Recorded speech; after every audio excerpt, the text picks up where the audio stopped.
Hello guys, good morning everyone.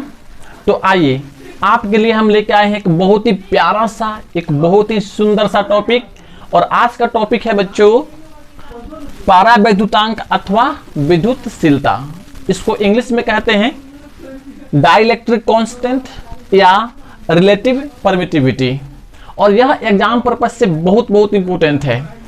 तो आप सभी से एक छोटा सा रिक्वेस्ट है कि अगर अभी तक आपने पिछला वीडियो नहीं देखा है तो उसको देख लीजिए और इसको कंटिन्यू कीजिए। चलिए स्टार्ट करते हैं। मैं हूं जितेंद्र कुमार और यह है आपका प्यारा सा चैनल जेके फिजिक्स। देखिए बच्चों, इसको कैसे हम डिफाइन करेंगे। मान लीजिए कि हमारे पास दो आवेश है, कोई दो बिंदु आवेश है।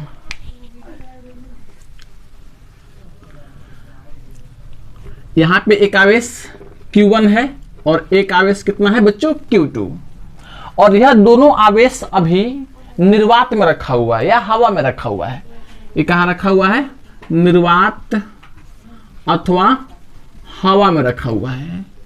तो कूलम्ब फोर्स से हम लोग सीखे थे कि दोनों के बीच में एक बल लगता है। तो मान लो कि दोनों के बीच में बल कितना लगा? F। यहाँ पे एयर लिख देते हैं ताकि यह बल एयर में लग रहा है। दोनों के बीच की दूरी कुछ ना कुछ है। इस दूरी को हम मान लेते हैं कि R है। तो इस बल का मान कितना आएगा बच्चों? F एयर इक्वल टू ऐसे आएगा वैल्यू Q1 Q2 बटा 4 पाई एप्सिलॉन नॉट यहां से R स्क्वायर। यानी बल का मान कितना आएगा बच्चों? Q1 Q2 बटे 4 पाई एप्सिलॉन R स्क्वायर। अगर इसी दोनों आवेश को उठाकर किसी माध्यम में रख दिया जाए, यहां पे मान लो कि कोई माध्यम है, दूसरा कोई माध्यम, ये निर्वात नहीं है, ये कोई सा माध्यम हो सकता है। इसमें रख दिया हमने Q1 और Q2 को, और दोनों आवेश को उतनी ही दूरी पर रखे जितना कि निर्वात में रखा हुआ है। यहाँ पे R दूरी पर रखा हुआ है, तो यहाँ पर भी हम दोनों आवेश को R दूरी पर रखते हैं, R दूरी पे। तो अब क्या होगा बच्चों? इस माध्यम में बल का मान अलग हो जाएगा। मान लीजिए कि बल का मान कितना हो गया? F माध्यम, यहां पे हम लिख देते हैं माध्यम समझने के लिए, ताकि यह माध्यम में लगने वाला बल है। तो इसका मान हो जाएगा Q1 Q2 बटे 4 पाई।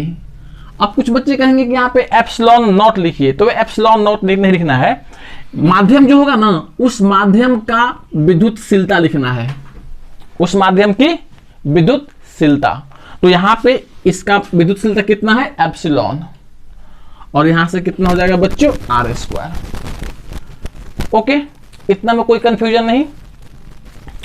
अब देखिए यह डिफाइन कैसे है। कह रहा है कि आपेक्षिक विद्युतशीलता क्या है। जब दो आवेश निर्वात अथवा हवा में रखा हो तो उसके बीच लगने वाला बल, तथा वही आवेश जब किसी माध्यम में रखा हो समान दूरी पर, तो उसके बीच लगने वाला बल, दोनों का अनुपात क्या कहलाता है? आपेक्षिक विद्युतशीलता कहलाता है। मतलब यह हुआ बच्चों कि आपेक्षिक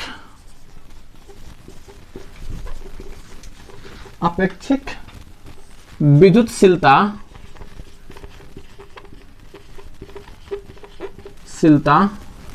बराबर हो जाएगा यहां से F कहां पे? एयर में। अब बच्चों F कहां पे? माध्यम में। निर्वात अथवा हवा में लगने वाले बल और किसी माध्यम में लगने वाले बल का अनुपात क्या कहलाता है? आपेक्षिक विद्युतशीलता कहलाता है। और इसे हम लोग एक नया टर्म, एक नया शब्द से इंडिकेट करते हैं। इसको बोलते हैं बच्चों ऐसे एप्सिलॉन R। क्या बोलते हैं? Epsilon R। और एप्सिलॉन R का वैल्यू हो जाएगा F एयर बट्टा F मीडियम, यानी माध्यम। यह हो गया इसका परिभाषा।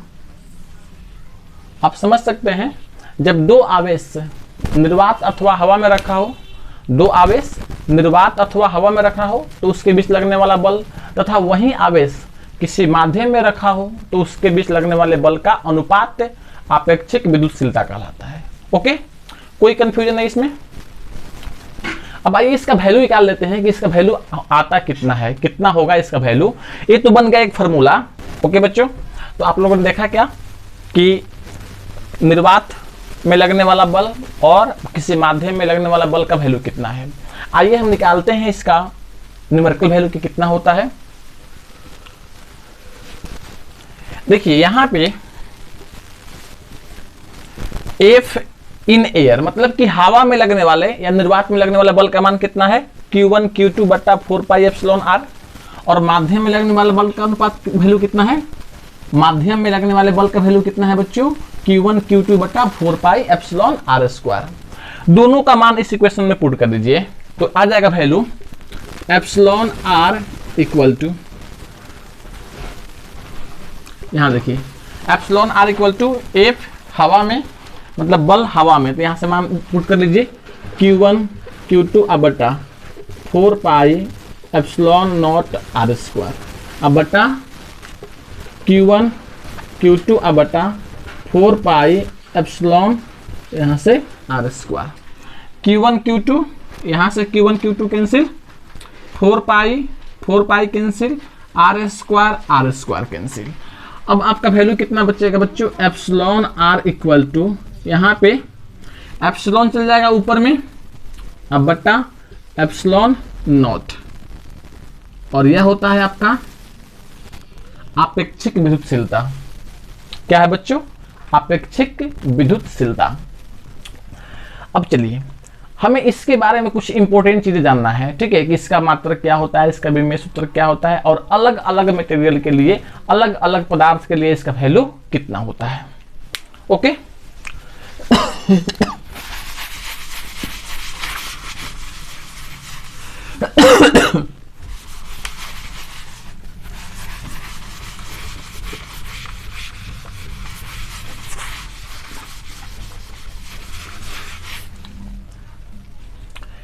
देखिए यह जो आपेक्षिक विद्युतशीलता है यह बल का अनुपात है, यहां भी बल और यहां भी बल। तो बल और बल का समान भौतिक राशि का जो अनुपात होता है उसका मात्रक नहीं होता है, और वह एक बीमाहीन राशि होती है। तो हम कह सकते हैं कि एप्सिलॉन r क्या है, यह मात्रकहीन है। क्या है बच्चों, मात्रकहीन है, और तथा बीमाहीन भी है। क्या है, बीमाहीन राशि है।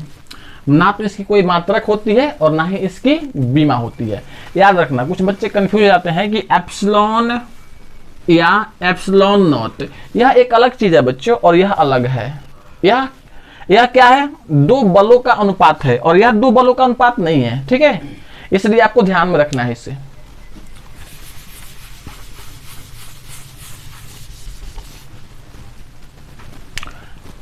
अलग अलग माध्यम के लिए इसका मान क्या होता है बच्चों, अलग अलग होता है। जैसे हम यहां पे लिखते हैं माध्यम, और यहां पे लिख देते हैं एप्सिलॉन r का वैल्यू। देखिए अलग अलग माध्यम क्या है बच्चों, जैसे अगर हम बात करें किसके लिए, जल के लिए, धातु के लिए, ग्लास के लिए, तो सबके लिए इसका वैल्यू क्या होता है बच्चों, अलग अलग होता है। जैसे हम जल की बात करें तो जल का मान इसके लिए कितना होता है बच्चों, जल के लिए 80 होता है। धातु के लिए उसके लिए अनंत होता है, इन्फिनाइट। और यह बहुत बार एग्जाम में पूछा गया है ऑब्जेक्टिव क्वेश्चंस में, याद रखिएगा कि धातु के लिए आपेक्षिक विद्युतशीलता का मान कितना होता है, तो कितना आता है बच्चों, अनंत होता है, जिसको इन्फिनाइट कहते हैं या अपरिभाषित कहते हैं। क्या बोलते हैं बच्चों, अपरिभाषित। ओके, हवा के लिए इसका मान कितना होता है, तो हवा के लिए इसका मान होता है 1। कितना होगा, 1। और ग्लास के लिए, जिसको बोलते हैं कांच, कांच के लिए, तो कांच के लिए इसका मान 3 से 6 के बीच होता है। 3 से 6 तक हम कह सकते हैं, 3 से 6 तक। ओके बच्चों, तो यह है आपेक्षिक विद्युतशीलता, और हमें उम्मीद है कि इतना आपको समझ में आ गया होगा। हाँ बच्चों, अगर यह वीडियो आपके लिए हेल्पफुल है तो प्लीज चैनल को सब्सक्राइब करें, वीडियो को लाइक करें और अपने दोस्तों में से शेयर करें। फिर मिलते हैं अगले वीडियो में। जय हिंद, जय भारत।